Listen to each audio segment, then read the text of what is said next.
I do want to ask you one more really hard question because you're here not for the softballs, right? Right. Yeah. Sure. Volleyballs, maybe. Yeah, exactly.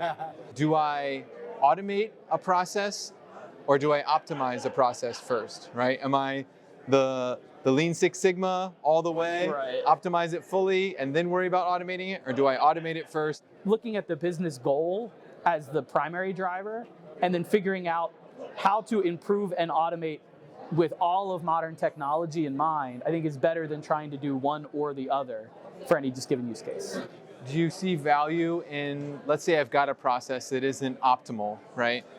Do I automate parts of it and then give a little lift? I'm not going to automate it end to end, but maybe if I can automate 50% of that or 20% of that, that gives that team a little bit of a lift. That depends on where you're at in your journey with that group. Okay. So I very recently had to do some automation work, kind of emergency automation work, as everyone's doing recently with AML. Okay. You can't fully rebuild a process like that overnight in an emergency. It's very complex. But you also can't do it when the people don't know you or trust you yet. Right. So the first thing we do is show them that the tools can provide lift. So to the point you're making, automate pieces and components. We're able to provide that lift, get buy-in from their senior leadership that says, wait a second, there's something here.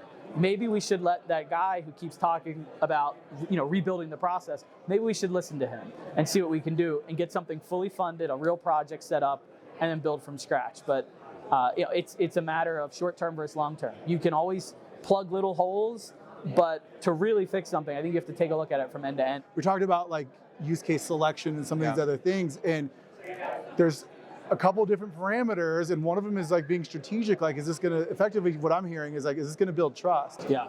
It might not have the hugest impact. It's going to have impact, of course, but it's more than a POC, or maybe it's less than a technical POC, but again, it's in production, it's helping them, but it's helping them, they're seeing it, and so now they can sort of see where that vision goes. Yep.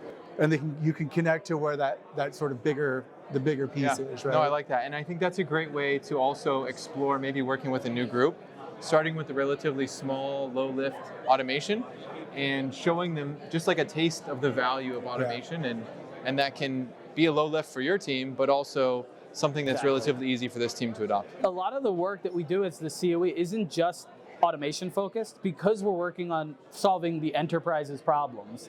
We can't just go in and say, we're only going to solve your problem if you use our tool.